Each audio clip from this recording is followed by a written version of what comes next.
How's it going, everyone? My name is Michael SK, and welcome back to Higurashi When They Cry. In the last episode, we went digging for treasure, or at least Rena did. We just kind of watched. And we came across a very strange-looking man who said some very strange things after we jokingly told strange things to him. I'm not really sure what we can take away from that, but again, from what it seems like in the previous episode from the tips, sort of just seems like a normal crime scene took place. Not to say that crimes are normal, but it's nothing out of the ordinary. Again, that sounds really wrong, but nothing mysterious, just tragic. And a crime. Other than that, we played games. I think that's pretty much it. As soon as the club activities were finished, Rena flew off. Probably so she could dig out that cute Colonel Randy that she wasn't able to take home yesterday. So today, it was just Mion and me walking home together, a rather rare occurrence. Takara no yama ka. If that's what you want to call it. 捨ててる連中もまさかレナに感謝されてるとは夢にも思わないだろうね。Mountain of Treasure, meaning that dam construction site from before. Oh, right. Mion would probably tell me. That murder by dismemberment that seemed to have happened here, or there. ダムの工事現場なんかあったんだろ昔。そりゃあったよ、戦いが。座り込みやったりデモをやったり。It was a bit different from what I wanted to hear, but I decided I'd listen just the same. 自分たちの土地がダム湖に沈むんだもんな。俺だって戦うだろうな。役人どもは本当に一方的だった。偉そうで威張ってた。金で解決できないと悟ると、あらゆる嫌がらせをしてきたんだよ。いやらしい奴らだった。Oh, I bet. Mion spoke excitedly, as if the whole thing was happening right in front of her. よく勝てたな。相手は国だろ。村長や村の有力者たちがね、方々に陳情した。東京にも行ったし、いろんな政治家に根回しもした。Oh shit. そうしてるうちに計画は撤回されたんだよ。私たちの完全勝利だった。暴力沙汰とかにはならなかったのか？傷害事件とか殺人 Or dismemberments or anything of the sort? なかった。Okay. She promptly cut me off. The same as Rena had. Her words signaled the end of discussion. Tomatake-san said one arm wasn't found in the incident. I thought that a murder by dismemberment had occurred, but I guess I was wrong. I don't know, man. There's something else going on here. My curiosity unsated, I sighed dejectedly inside. じゃあね。また明日ね。ケイちゃんそれ、家に帰るまで消しちゃダメだからね。Oh wait, what did they write on us? 分かってるよ。消さねえよ。Mion held back her laughter while stealing glances at my face. I wonder what kind of nasty doodles they drew. Maybe nothing at all. Just made it seem like they drew stuff on us to give us that, the terrible feeling or some shit. Damn you, Mion, you shall rue this day. If our roles are ever reversed, I'm gonna go all out. All over your face so you won't be able to take it off, even with a scouring pad. I'm really unsure about that, incident, man. Like, maybe it is more than just an ordinary crime. Again, I don't really know how else to describe it other than that, so apologies. Upon arriving home, I ran straight into my mom, embarrassing myself yet again. The mood I'd come home to was already on edge. It's not an uncommon thing in our family. Whenever Dad can't come up with a good idea, it always ends up like this. He stomps around the house with his arms crossed. Mom whispered into my ear. おかえり、ケイチ。お父さん大変そうだからそっとしてあげてね。またアイデアに詰まったわけ？今回は締め切りが重なったからね。お父さん充電期間がないと大変だから。Dad's paintings feed our entire family. If he runs out of ideas, then it's the end of the Maybaras. Or Mybaras, excuse me. Is that how you pronounce it? Is it Maybara or is it Mybara? Or is it neither? Am I just stupid? We've never gone hungry before. Could it be that my dad is a master painter? 家の中をうろうろしないで表に散歩でも行った方がアイデアが出るんじゃねえの？今回は生活空間がテーマだから、お父さんこの家をモチーフにしたいみたい。That's quite a bothersome motive. Or motif. 部屋の中を少しは片付けなさい。みっともないぞ。Oh, sorry. ごめん。後で片付けるよ。Ah, come on. Please don't use my room as the motif. ケイチ、お夕飯までまだ時間があるから、表でも散歩してらっしゃい。Dad's moods are only temporary. As soon as he gets an idea, his mood improves and he starts humming. Until then, it wouldn't be a bad idea to just go take a walk so I don't aggravate him further. じゃあそうするかな。I mean, we could just go clean our room too, but whatever. Let's get out of the house. Let's go find people with sprites. I said I was going to take a walk, but I didn't have any particular destination in mind. I just needed to kill some time. I got on my bike and pondered where to go. I could just go read at the bookstore, but it would take about an hour by bike to get to town. It would be dark by the time I got back, so I didn't want to go unless I had to. The roads at night here in Hinamizawa creep me out. If Mion or Sadoko ever found out about that, I smiled wryly. Oh yeah, Rena was probably still at the Mountain of Treasure, the dam construction site. The excavation of Colonel Randy was probably taking her a while. It wouldn't be so bad to have her owe me one. 次の部活の時に恩返ししてもらえるかもしれないしな。It's also nice to be nice once in a while. With a little bit of self-interest in mind, I set off towards the dam construction site. Tomatake-san might be there as well, the only person with information about the incident that both Rena and Mio denied knowing anything about. If I met him again, I'd like to ask for more details. To ask, was there really a dismemberment here in Hinamizawa? That was my real intention.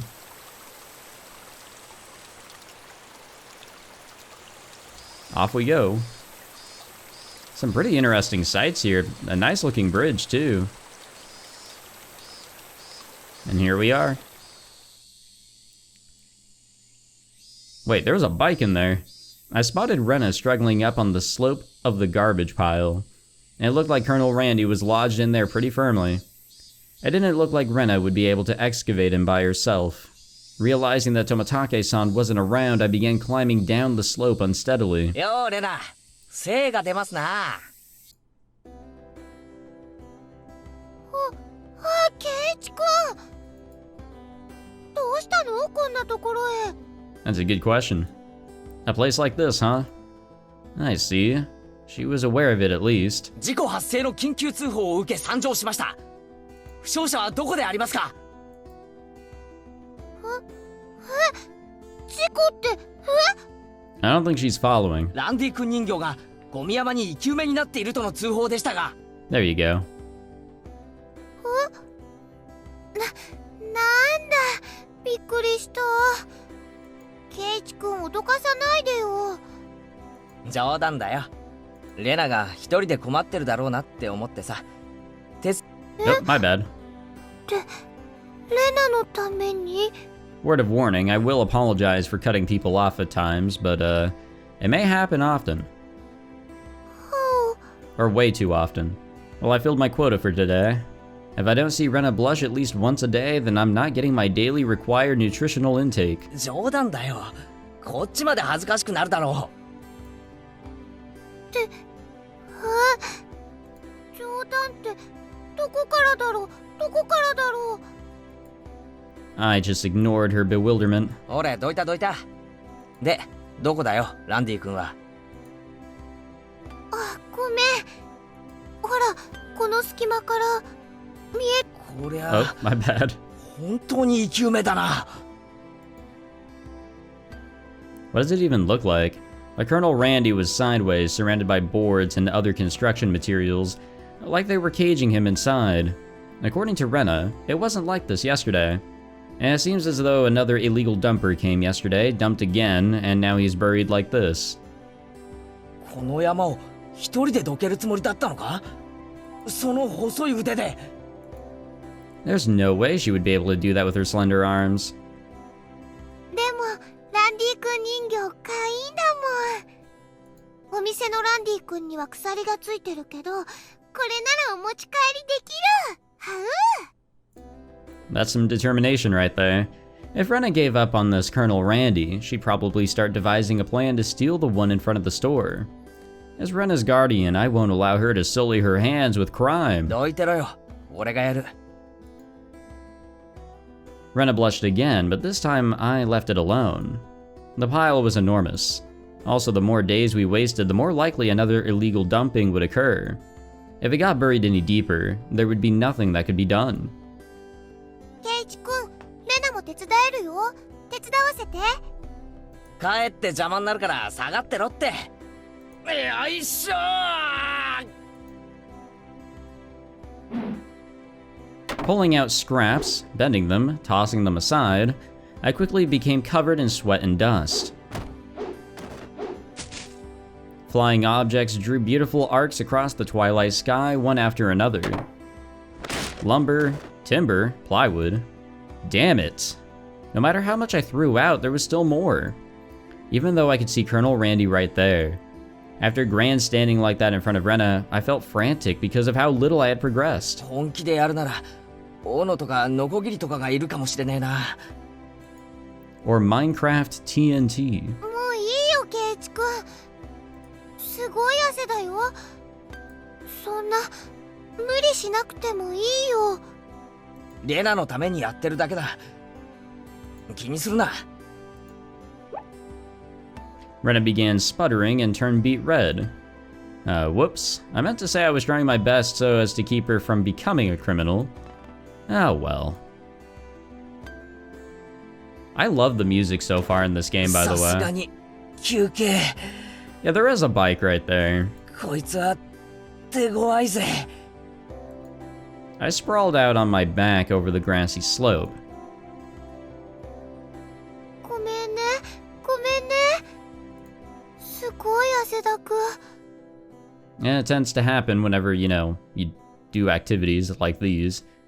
Rena patted her handkerchief against my forehead. It felt pretty nice. あのさ、ちょっとここで休んでてね。私、家近いから。麦茶とか持ってきてあげるね。Leaving the handkerchief on my forehead, Rena took off running. The cries of the Higurashi gently cooled the air.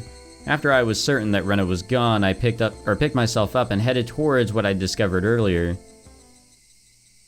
That was a garbage pile of magazines and newspapers bound up in twine. Unless I'm mistaken, I believe it was around here. There it was. They were bound stacks of not-so-reputable tabloids. They were stacked chronologically, going back quite a few years. It was quite a disturbing incident. They still haven't found one of the arms. If it was just as Tomitake-san said, then undoubtedly there would be mention of the murder. We're looking for information. These are troubled times. There is no end to these sickening incidents. There's a large part of society drawn in by these incidents as well. So it had to have been recorded somewhere. I unfastened the packages and opened the rain-soaked pages carefully, looking over the table of contents. Not here. Next one. Not here. Next one. It was hard to search since I didn't know when it happened. I didn't know who the perpetrator or the victim was either. I only knew it had happened here. I looked up every so often, checking to see if Rena had come back or not. I wouldn't want her to see me gawking at a dirty magazine, but it wasn't just that. Both Rena and Mion said they didn't know. But it had happened, without a doubt. As long as Tomitake-san wasn't lying. Then if both Rena and Mion... yeah, there was. If they had just said that, then I wouldn't have gotten so hung up on it. An incident that neither Rena nor Mion wished to talk about. Trying to uncover it after they tried to conceal it out of good intentions. That made me feel like I was acting against my friends. Oh, what the fuck? Hinamizawa dam worker lynching murdered by dismemberment. Here it is. I didn't like the music change or the, there's an actual term for it, but kind of like an inversion there. The featured article was in the back, and it seemed there was a photograph in the color pages at the front. The pages of the featured article were stuck together and weren't easy to open. Rena could return at any moment. Feeling rushed, I gave up and opened the photograph page. The police investigators were carrying a body bag and newspaper reporters were all bathing it in camera flashes, The image was blurry and hard to understand, but I could definitely make out the headlines. A tragic nightmare at the Hinamizawa construction site, lynching and murder/dismemberment. The victim was the site foreman. He had assaulted his assailants daily with an explosive backlash from his daily actions. That's a horrible image to see the site foreman as. It happened. It really did happen.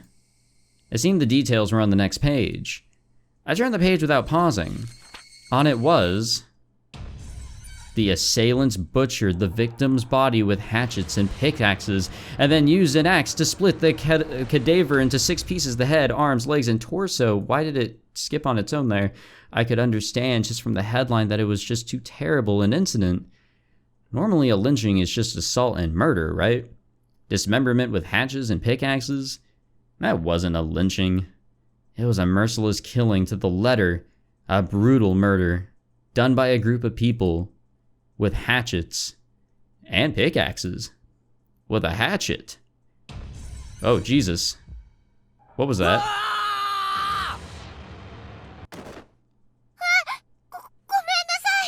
Yeah, I was gonna ask where Rena was. I wasn't really expecting that. Yeah, a little. Rena dropped the hatchet she was holding onto the grass after being startled by my voice. Why is she holding a hatchet? Oh, well, I guess we did say that.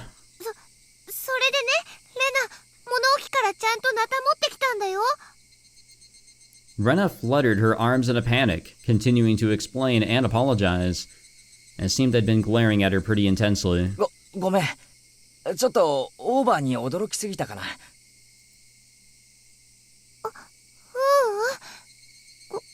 こっちこそごめんね。ごめんね。 Night was drawing close.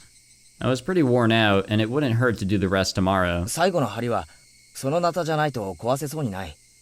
せっかく持ってきてくれたんだし、明日借りるよ。な。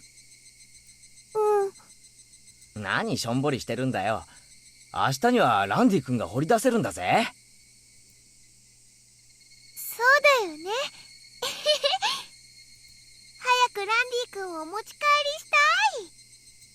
We both knew that it was useless to apologize any more than that. I quenched my thirst with the barley tea Rena brought and wiped off the sweat that had now gone cold. We took the path to head home.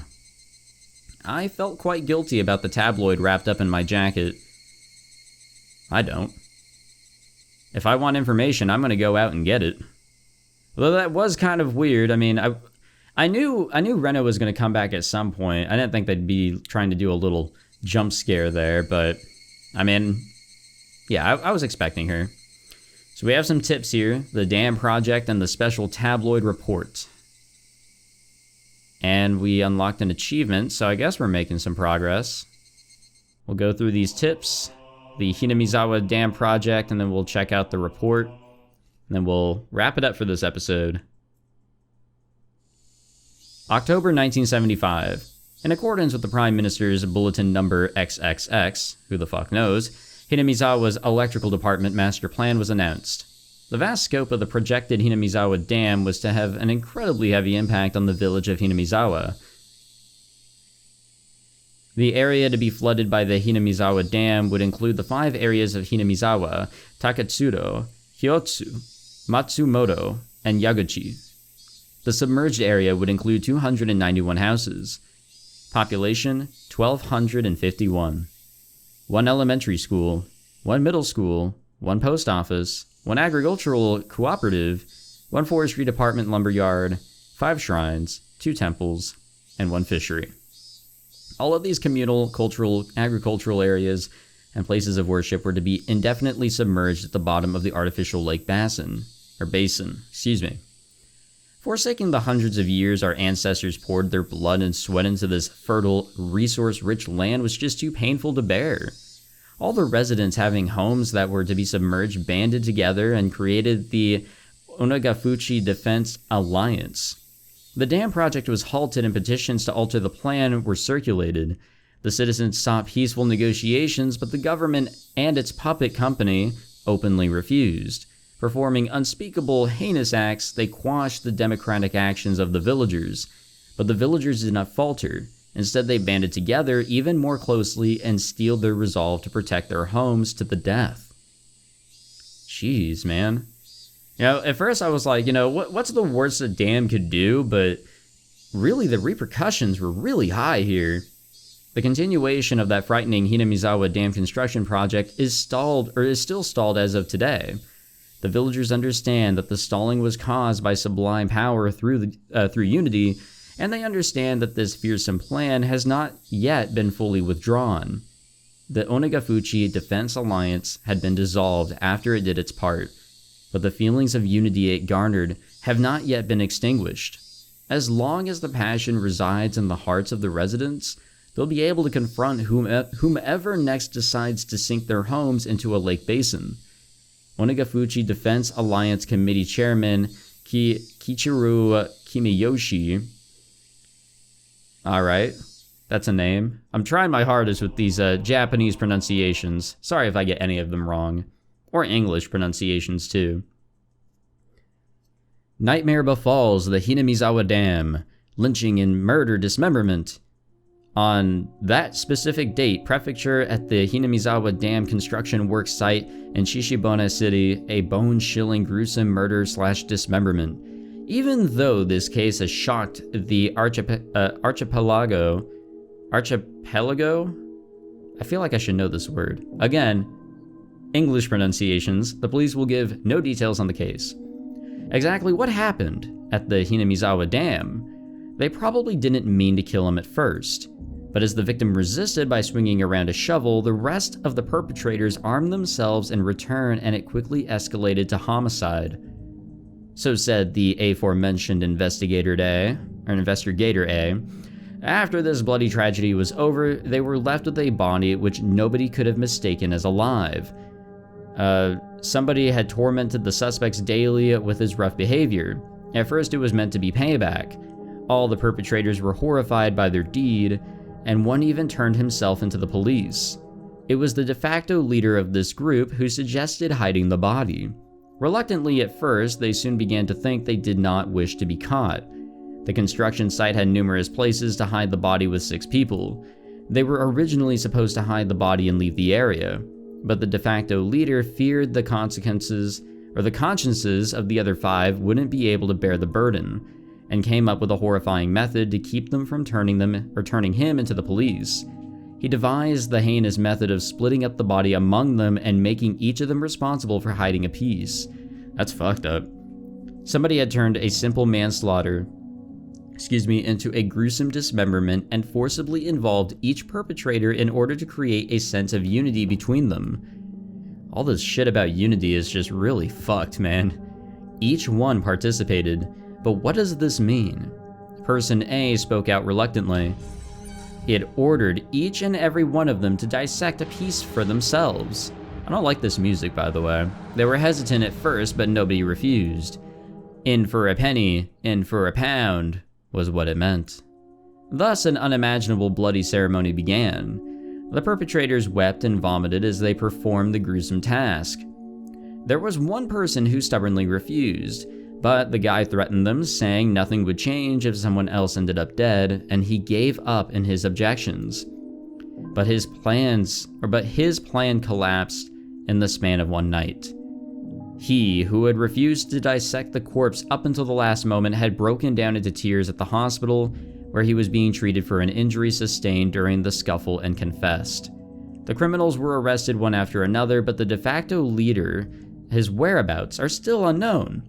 Although the right arm hidden by him has yet to be found. Despite an ongoing search, this horrible individual has so far managed to elude law enforcement. What could the police be doing? It appears that he had said he was going to throw the body, right arm into the marsh. His car was discovered abandoned near the marsh, but there were no clues to his whereabouts. He didn't trust his companions. One cannot deny the possibility that he had expected his companions to confess to the police and used his car as a decoy. Of course, I doubt that theory. Since he has no car, one would expect him to have a limited area to which he could have escaped to. But within the station, there were rumors going around that he had accidentally slipped and drowned in the marsh when he went to throw away the body. To the locals, that marsh is believed to be bottomless. It's known as Onikakashu, the Ogre's Abyss, and it's said that the bottom of the marsh is connected to the hellish world of demons. The atrocious demon from hell that was that guy, could it be that he had returned to hell through the marsh? The fuck? God damn, that scared me actually. The Zaijin Dragon, bringer of luck and fortune. Prosperous future. Ladies leaping into your arms. Business success. Promotions. Ambition. Protection from harm. Not just with pachinko and horse races, but business and even love. Guaranteed or your money back. Okay, I think we're kind of done with the actual article here. I think we kind of moved into something a little different there. I don't know why, but that noise spooked me. That was a little weird. Alright, I'm just pressing continue because I want to save it here so it's easy to get out. Because I can't actually, like, leave the game without going here, I think. I could be wrong. I probably am wrong. Okay, so I'm digging everything that's going on right now, but I'm also getting a little scared. Maybe it's just the fact that, yes, something did happen that's not being talked about. That sense of mystery, that sense of secrecy. No, that literal sense of secrecy. You know that people know about this, or there's a high chance that the people know about this, but there's like some universal, like, alright, we gotta keep this shit on the down low sort of deal. Pretend that it never happened, that nothing of the sort ever happened, and just, if anybody from the outside asks, just smile and say that they don't know what the fuck they're talking about. It could just be simply that, and I've seen this before in some anime before, and some other forms of media. It's fucked, and it's scary, especially in this sense. I'm starting to see how this could be kind of changing from the peacefulness that we've been seeing so far into something not only political and a little crazy on the inside, but maybe even the outside too. I don't know what I'm saying anymore. But regardless, thank you all for watching this episode. If you enjoyed, please leave a like, subscribe, and all of that fancy stuff. And I'll see you guys in the next one. Take it easy.